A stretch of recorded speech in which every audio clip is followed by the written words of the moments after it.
cette édition d'Info.tvc du 9 février. Je suis accompagnée de Zoé Huitala, notre journaliste. Bonjour. Ça va bien, Zoé? Oui, ça va bien. On est dans la zone orange depuis lundi. Nous sommes orangés maintenant. Oui. Oui. Comment te sens-tu? Ben, je me sens libérée. Ah, libre? Tu peux te coucher plus tard, c'est déjà pas pire. C'est déjà pas pire. Donc, on va commencer. Hein? Bon, alors, Trêve de bavardage. Ouais. Commençons avec les chiffres de la COVID. Alors là, je t'ai fait rire, puis là, On revient au sérieux. Voilà. Alors, en ce 9 février 2021, l'état de la situation selon le CIS du Bas-Saint-Laurent par rapport à la COVID-19. Dans le Bas-Saint-Laurent, 3 nouveaux cas pour un total de 1485. On a un bilan de 30 décès jusqu'à aujourd'hui, depuis le début de la pandémie. Aujourd'hui, 2 hospitalisations sont en cours. 1437 personnes sont maintenant rétablies et 563 tests de dépistage ont été réalisés la veille, soit le 8 février 2021. Dans la vallée de la Matapédia, on a toujours 50 cas depuis le début de la pandémie. Depuis le début, c'est quand même très bon. 50 cas en un an, c'est 50 moins cas. d'un par semaine. Oui, aucun nouveau aujourd'hui. Parfait, aucun nouveau cas. Un petit retour sur le point de presse qui a eu lieu aujourd'hui? Oui, rapidement, là, il n'y avait rien de vraiment nouveau, à part que, oui, nos mesures fonctionnent pour l'instant. Les régions qui sont en orange, aussi l'ouverture des commerces, même dans les zones rouges. Oui. On gère mieux la deuxième vague que la première, puis continue de penser, bien sûr, au personnel de la santé. Puis M. Christian Dubé dit que lui, selon lui, même tous ceux qui veulent un vaccin d'ici septembre, selon lui, il ne pense pas qu'on va être capable de vacciner toutes les gens qui le désirent. Par contre, le premier ministre du Canada a promis ça. A promis ça. M. Christian Dubé, lui, il n'est pas si sûr que ça. Bon, donc c'était pas mal ça, le résumé du point de presse d'aujourd'hui, de ce midi. Oui. Keolis décide de continuer à desservir la Gaspésie, finalement. Ben oui, on en a parlé vendredi, puis vendredi soir, finalement, ils ont annoncé qu'ils continuent.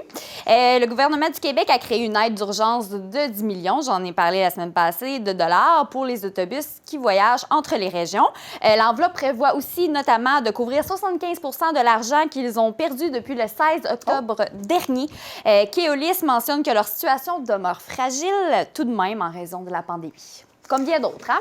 Oui, bonne annonce de la MRC de Matapédia, bourse et stages rémunérés pour les candidats qui sont retenus par la MRC. Manque de main-d'œuvre à la MRC, alors on propose de donner des bourses et des stages rémunérés. Cependant, les candidats retenus doivent travailler à la MRC, doivent s'engager à travailler à la MRC pour une période d'1 année à la fin de leurs études. C'est le service de génie municipal qui va appliquer ce programme sous forme de projet pilote dès cette année. Si l'expérience est concluante, bien, ils vont continuer avec ce programme-là. Si jamais vous voulez vous inscrire, c'est au www.mrcmatapédia.qc.ca dans la section carrière. Et une autre nouvelle qui nous provient de la MRC, mise sur pied d'un comité pour accompagner les nouveaux arrivants. Place aux jeunes et la MRC de la Matapédia s'unissent pour former un nouveau comité du nom de Réseau, R-E-Z-O, de la Matapédia. Le réseau de la Matapédia aura pour objectif d'offrir des activités de réseautage et d'accompagner les nouveaux arrivants dans leur processus d'intégration. Une invitation sera lancée à toutes les personnes qui désirent contribuer au nouveau comité. En participant à la rencontre, vous pouvez participer à la rencontre virtuelle d'information qui se tiendra le 23 février prochain à 18h30. Les liens pour se connecter sont disponibles dans la section événements des pages Facebook Place aux jeunes et de la Matapédia et aussi la MRC de la Matapédia. Bien, merci beaucoup, Zoé, pour ce bref tour de l'actualité. On s'en va à une courte pause et tout de suite après, on passe aux entrevues que tu as réalisées pour nous cette semaine.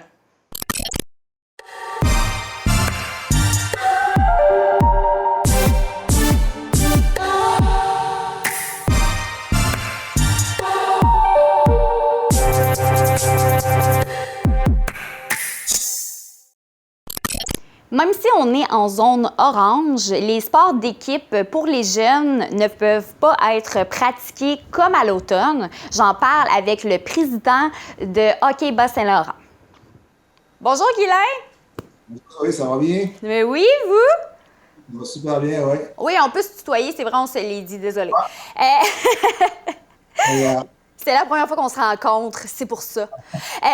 Donc, depuis aujourd'hui, on est en zone orange. La dernière fois qu'on était en zone orange, les activités d'équipe de sport, par exemple, ça se pouvait quand même pour les jeunes. Là, cette fois-ci, dans le fond, on ne peut pas avoir des sports d'équipe pour les jeunes. Puis, Hockey Bas-Saint-Laurent est vraiment désappointé par rapport à ça. Bien, c'est certain que, nous, suite à l'annonce du gouvernement le 2 février, à 5 heures, il y a eu un moment de joie quand le premier ministre a dit que les arénas allaient être ouverts, tout ça. Alors, les gens ont commencé à me texter et dire on va pouvoir jouer au hockey la semaine prochaine. Je disais attendez un peu. 30 minutes plus tard, il y a eu une question d'un journaliste qui a dit est-ce que les arénas, on va avoir le droit de faire quoi? Est-ce qu'on va avoir le droit de jouer au hockey? La réponse a été non, c'était juste de la pratique libre et des exercices en dial à deux joueurs.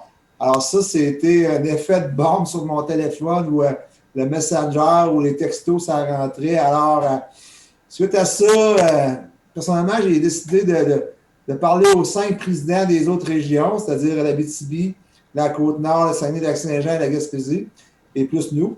Alors, j'ai décidé conjointement avec eux de leur proposer d'écrire au premier ministre, au docteur Arruda, Christian Dubé, le ministre de la Santé, ainsi qu'Isabelle Charret, et que dans toutes nos régions, chaque président envoyait les lettres aux députés, que ce soit à l'opposition ou les députés du gouvernement en place en ce moment. Alors, il y a eu un travail extraordinaire qui s'est fait et il y en a suivi quand même certains résultats. OK. Donc, ça a quand même été bien accueilli. Donc, est-ce qu'on voit que ça va peut-être changer dans les prochaines semaines? Est-ce qu'ils vont réévaluer la situation? Oui. Nous, première des choses, moi, mercredi passé, j'ai rencontré tous les membres de Hockey Bas-Saint-Laurent sur un Zoom. On était entre 40 et 50 personnes. Puis les membres de Hockey Bas-Saint-Laurent, juste les joueurs, c'est 2300, mais on peut rajouter les bénévoles là, qui sont accrédités, les arbitres, les marqueurs. On est près de 3000 personnes. Alors, on a rencontré une cinquantaine de personnes. On leur a expliqué notre stratégie, notre plan de match. Moi, ce que je dis à tout le monde, c'est une bonne cartouche. C'est peut-être notre dernière cartouche parce qu'on joue avec le temps en ce moment où il reste moins de temps dans la saison, l'hiver, tout ça, où les municipalités vont prendre des décisions sur la fermeture des arénas bientôt.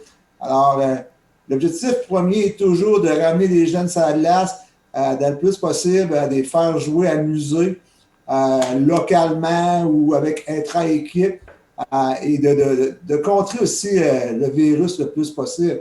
Parce qu'on a quand même été, le Hockey Bas-Saint-Laurent, on a quand même été, et tous les bénévoles, plus sévères que la santé publique quand on jouait en début de l'année.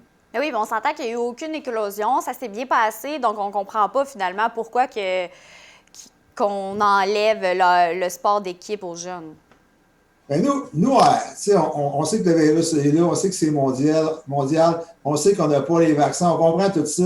Ce qu'on ne comprend pas, c'est pourquoi on nous a permis avant Noël de jouer en zone orange avec la phase 5, parce qu'il y a quand même eu un travail extraordinaire de fait de toutes les fédérations sportives pour le retour de leur sport avec le coronavirus et les demandes sanitaires de la santé publique. Alors, pourquoi on nous a permis avant Noël en zone orange et là, on ne nous permet pas de jouer? Ça, c'est la question que tout le monde se pose partout au Québec, tout ça. Et pourquoi, avec tous nos bénévoles et tous nos responsables COVID, on contrôlait vraiment là, tout ce qui se passait dans les arénas.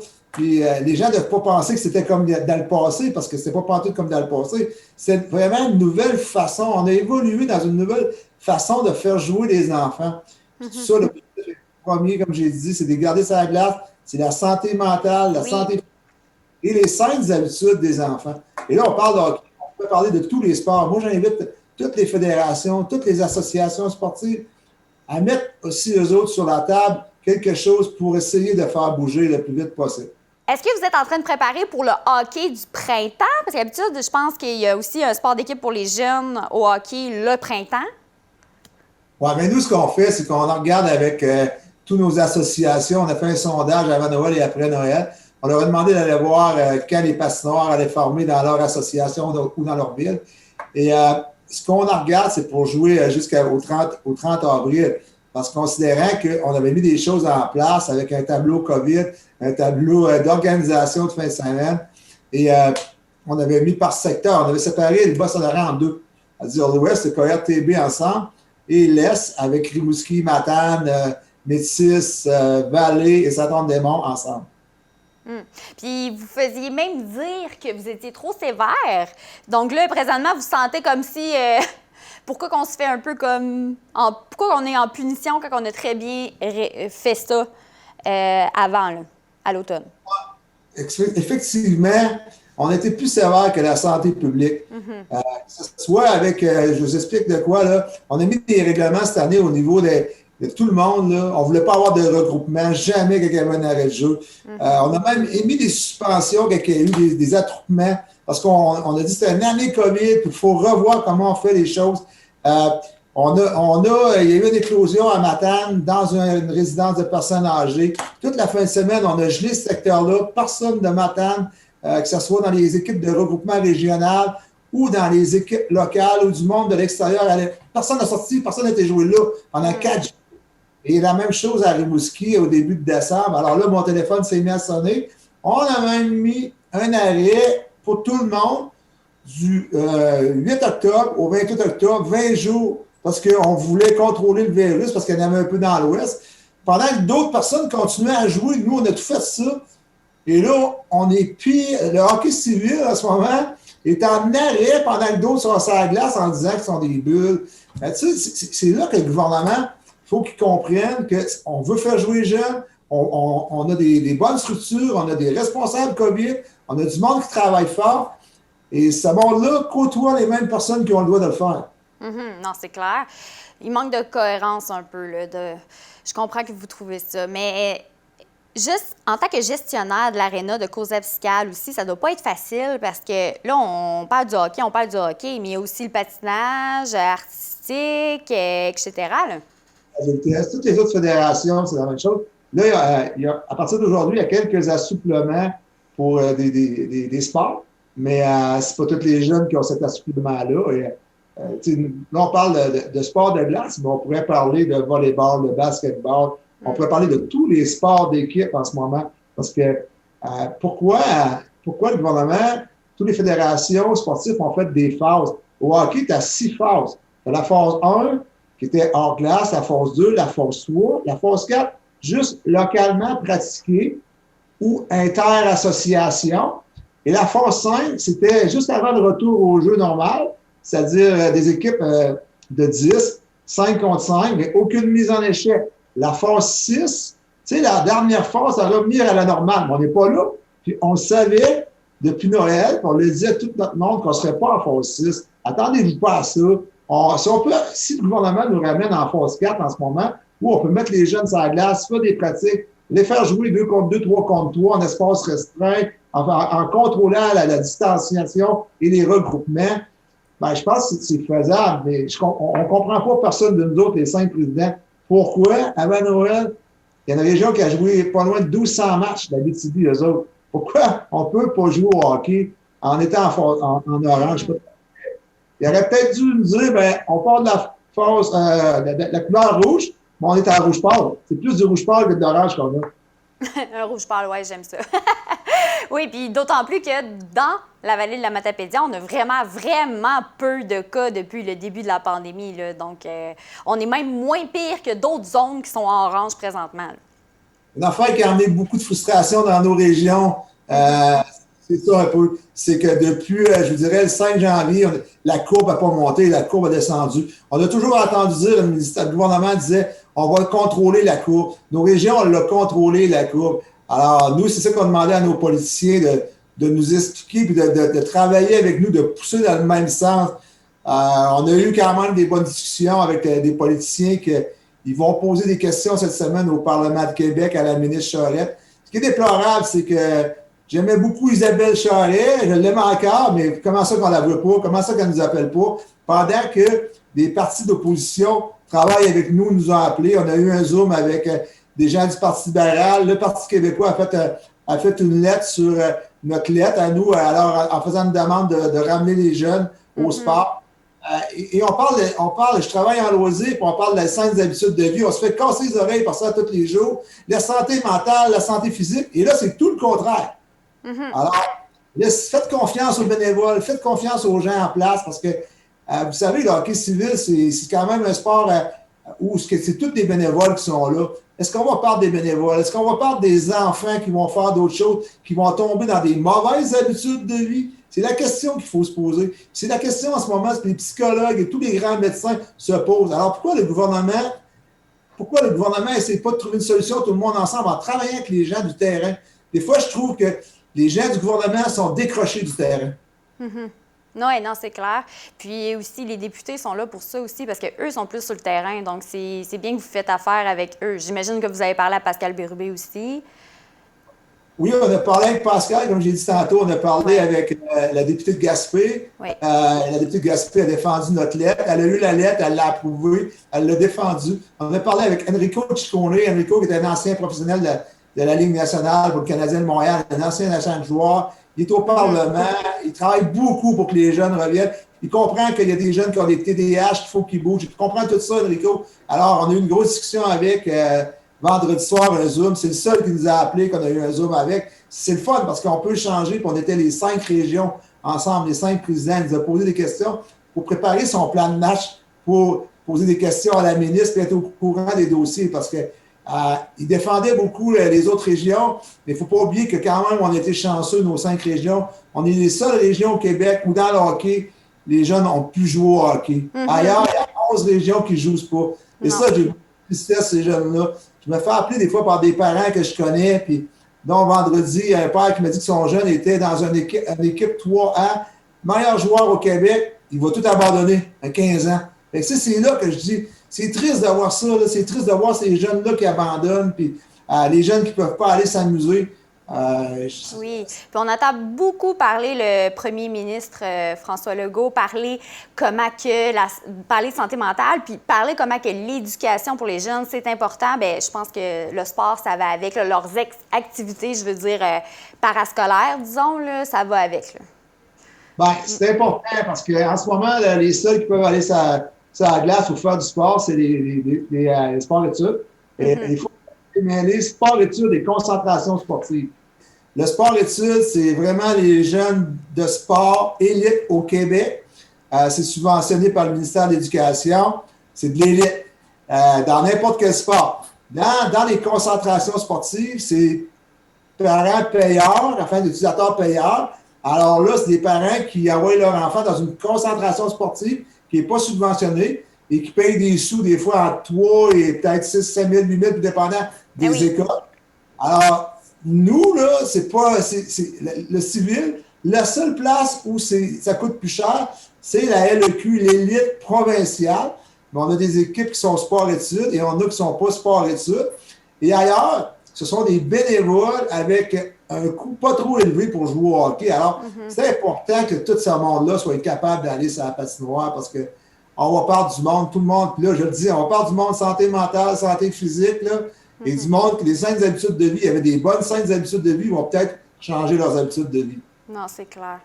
Merci beaucoup, Guylain Raymond, président de Hockey Bas-Saint-Laurent. Merci beaucoup. Puis j'espère que ça va bouger dans les prochaines semaines pour le hockey dans le Bas-Saint-Laurent. Merci. Bonne journée. Au revoir.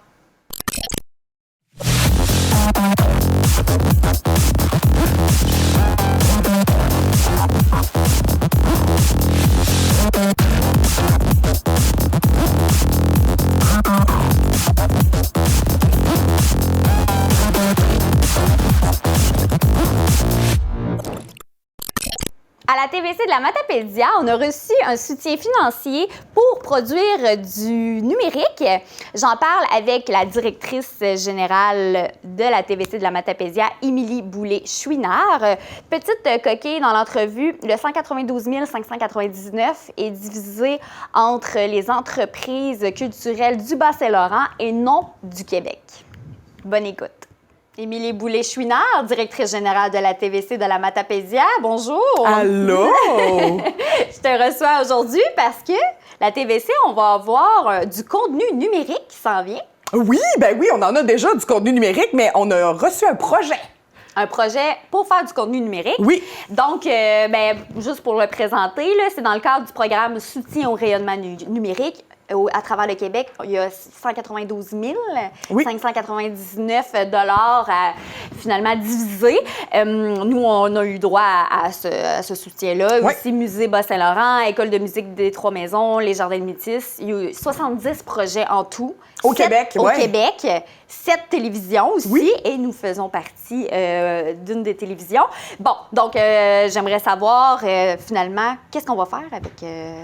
Ben, en cet fait, argent-là, ce soutien-là. c'est des sous qui sont sortis dans la pandémie. Là. Le ministère de la Culture a dit que, ben, vous savez, le milieu culturel, le milieu artistique a été gravement touché par la pandémie.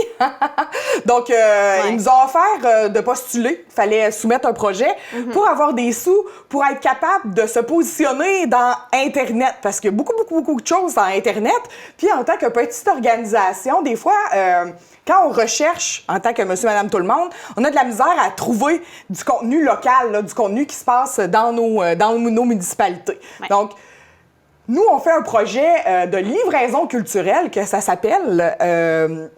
On va mettre de l'avant des artistes et des organismes culturels de la Matapédia pour pouvoir faire des tests sur la découvrabilité numérique. Donc, comment augmenter notre note là, pour qu'on sorte plus rapidement quand on fait des recherches sur Google, en fait. C'est un peu ça, OK, les ouais. sous, dans le fond, c'est un prétexte qu'on fait là, de faire des portraits d'artistes, puis comment on évolue là, culturellement dans la Matapédia. Comment que ça se développe culturellement dans la Matapédia? C'est ça. OK. Puis là, pour que finalement, sur Google, exemple, Oui. ça sort en premier. Oui, exact. Fait qu'il y a comme une partie, c'est ça, portrait d'artiste, et il y a toute une partie aussi de formation sur comment devenir hot pour, tu sais, écrire pour les robots, là. Écrire pour que Internet nous retrace facilement, puis que les gens, quand ils font une recherche culture, Matapédia ou artiste, ben on sort dans les premiers. OK, je comprends. Ouais. Donc, ça va être style, est-ce qu'on peut en parler un peu, que ça va être comme style Oui.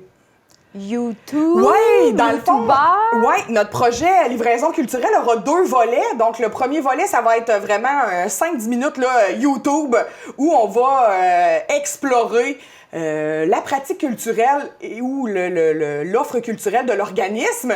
Fait que drôle, là, où on va mettre dans la situation, là... peu importe, j'allais dire, mais Maude Blais, exemple, la céramiste, celle qui fait de super belles poteries puis de beaux vases, tout ça. Mais là, on va faire pratique la avec poterie. elle. C'est On ça. pratique avec la personne son art. Exact. Parfait. Pour intriguer les gens, pour faire « Ah ouais, il y a une céramiste dans la Matapédia. » Ben oui. Puis le volet numéro 2, c'est un podcast où là, on s'assoit avec l'artiste et on parle pendant presque 30 minutes sur vraiment sa démarche artistique, pourquoi elle a choisi ce médium-là pour s'exprimer. Fait que voilà. Un podcast, un balado. Ouais. Pour ceux qui connaissent de l'autre nom. Là. Puis le balado va être aussi... Il va être aussi filmé. Ça sera pas Oui, juste... oui. Parce Donc, qu'il y a beaucoup de gens qui connaissent juste lui sur Spotify, qu'on Oui. entend juste les voix et qu'on voit pas. Ouais. Nous, on va voir. oui. Fait que dans le fond, la portion balado va être disponible sur toutes les plateformes, là, Google Podcasts, Apple, iTunes, Spotify, etc., Balado Québec. Mais il y aura le podcast visuel, audio et vidéo sur YouTube. Oui, souvent, les gens font ça maintenant. Ils mettent la portion sur Spotify, juste audio, mais aussi, on peut voir sur YouTube la partie visuelle en même temps. Exact. Bon, parfait. Puis, pas oublier, c'est ça, ça a été lancé en juin dernier, ce soutien financier-là, dans le cadre de la relance économique culturelle. Ouais. Par rapport sûrement à la pandémie, j'imagine aussi. Oui, tout ça à a fait. sûrement un lien. Oui, en fait, c'est parce que justement, les gens sont pris chez eux, puis là, ils voulaient consommer du local, de la culture locale, puis là, ben... Il écrivait, exemple, artiste, puis ça tombait toujours sur les gros noms là, de l'industrie. Puis nous, ben, on arrivait toujours en 2e, 3e page. Puis on sait très bien qu'un internaute, quand il écrit sur Google, c'est rare qu'il va cliquer sur résultats de recherche, page 2, page 3. Là, si on n'est pas dans les 4-5 premiers On noms... perd patience. Bye-bye. Oui, puis c'est vraiment... ils disent maintenant, hein, sur Internet, on veut tout rapidement, sinon... Oui, selon des On passe à autre statistiques là, qu'on a eues dans une formation sur Internet... Le poisson rouge a une capacité mentale d'attention de 9 secondes et l'être humain est maintenant rendu à 8 secondes d'attention. Donc, on est moins focus qu'un poisson. OK, fait qu'on se compare maintenant à un poisson rouge. Excellent. Ben, tu sais, ça va tellement vite avec Non, mais c'est Facebook, vrai. etc., que, tu sais, si dans les 10 premières secondes, ça n'a pas fait « Ah, c'est quoi ça? » Ben, tu skips. Oh oui, puis maintenant, on a tout facilement, donc on dirait qu'on est rendu un peu princesse, finalement. J'ai Tout à l'impression, fait. Des gros bébés gâtés. Bon, là, j'ai parlé, au début de l'émission, j'ai parlé à Guylain Raymond par rapport à, lui, c'est le président de Hockey Bas-Saint-Laurent. Ouais. Toi, en tant que présidente de Hockey Vallée, je voulais savoir qu'est-ce que tu en penses du fait que les jeunes ne peuvent pas retourner sur la glace. C'est les sports d'équipe pour les jeunes qui jouent au hockey. Ben oui, ben là, je vais Présentement, mettre ça mon se chapeau de Madame Hockey. On change. J'aurais dû mettre un chandail de hockey. On mais- change solidement de chapeau, là, Oui, mais oui, ouais. oui. Alors, premièrement, je tiens à féliciter Hockey Bas-Saint-Laurent qui a voulu faire un effort collectif de se joindre aux toutes les associations de hockey mineurs des zones oranges pour dire au gouvernement que ça n'avait pas de bon sens qu'on prive les jeunes. Tu sais, la pandémie, oui, tout le monde en souffre, tout le monde est isolé, mais les jeunes, je trouve que c'est pire, là. Tu sais, il faut qu'ils se dépensent, il faut qu'ils fassent du sport. Pour être une maman de petit sportif, c'est Oui, en quelque plus. chose, là. Souvent, j'imagine mon fils comme étant un lion en cage. Tu sais, il se promène, mais lui, tout ce qu'il veut, c'est... Oh c'est oui. être en liberté, tu sais. Fait que, oui, donc je salue l'initiative de Hockey Bas-Saint-Laurent. J'espère que ça va faire des petits. Puis nous aussi, à Hockey Vallée, on appuie cette démarche-là. Puis on est 100% d'accord avec le fait qu'il faut que nos jeunes retournent sur la glace. On a eu une grosse épreuve en septembre. Là, ils nous ont laissé aller, nous, les zones oranges. Vous avez le droit de jouer au hockey. On a mis des mesures en place, des fois plus strictes que ce qu'ils demandaient. Ouais. Moi, j'étais la police du COVID. Là. J'étais à l'aréna tous les jours, toutes les fins de Mais semaine. c'est ça que Guylain disait. Il disait que, effectivement, que vous étiez quasiment plus sévère que Ouais. la santé. Oui, de la mais il y a santé eu, publique. pendant la pandémie, il y a eu une éclosion à Matane. Puis, Hockey Matane a complètement tout arrêté, même si ça n'avait pas été demandé. Par précaution, parce que nous, on avait des matchs à Matane cette fin de semaine-là. Ils ont dit, venez pas. C'est il y a trop de risques. Fait que, tu sais, on a été plus blanc que blanc. Je pense que, puis dans les autres régions aussi, ce qu'on a fait comme recherche, c'est qu'il n'y a aucune éclosion qui est due à du hockey mineur à travers le Québec. Là. Fait que, Donc, c'est tu sais, difficile pour vous de comprendre du fait que vous avez été plus que sécuritaire Oui. puis de ne pas vous pouvoir présentement ouvrir comme si vous êtes puni, puis vous avez bien fait ça finalement à l'automne. Finalement, c'est ça l'incompréhension. C'est ça l'incompréhension. Puis c'est ça. S'il vous plaît, libérez nos enfants. Il faut que nos jeunes jouent. Il y a peut-être des carrières en ce moment qui se jouent. Tu sais, il y a des jeunes qui ne se développent pas présentement, qui stagnent physiquement. Puis, tu sais, dans les plus hauts niveaux, là, à l'élite, puis tout ça, là, écoute, c'est du gaspillage de talent en ce moment qui Oui, se bon, passe. on parle beaucoup d'éducation, mais on parle aussi de sport pour la santé mentale. Oui, aussi. Il y en a beaucoup qui c'est par là qu'ils ont leur exutoire. On ne sait pas ce qui se passe dans les maisons. Puis des fois, ben des jeunes, c'est leur activité, le hockey, où ils ont des amis, ce qu'ils n'ont peut-être pas à l'école. Ils ont des, tu sais, ils vivent des succès. Oui. Ils vivent des, tu sais, c'est bon. Des là. gangs différentes Ouais. là aussi à l'école et au hockey. Bon, ben, Exact. parfait. Donc, oui, retour sur la glace, s'il vous plaît, le plus tôt possible. Sur ce, merci, Émilie. Ben merci à vous. On va changer de place. Informatique Barrest est responsable de l'entretien du matériel informatique de votre TVC. Informatique Barrest, vente et réparation d'ordinateurs, services commercial et résidentiel. 418-629-INFO. Et voilà, c'est ce qui conclut notre émission d'aujourd'hui. Merci beaucoup, Zoé, d'avoir été des nôtres. On se retrouve vendredi. Oui, certainement. Parfait. Donc, on continue de surveiller pour vous l'actualité avec Zoé. Merci beaucoup d'avoir été des nôtres à vous à la maison. Je vous invite à surveiller sur nos ondes et sur notre page YouTube, notre chaîne YouTube, la saison 3 d'Héritage qui est commencée. Donc, allez voir ça. Vous êtes de plus en plus nombreux à suivre cette émission-là. Donc, saison 3 qui est commencée. Merci beaucoup d'avoir été des nôtres. On se retrouve vendredi.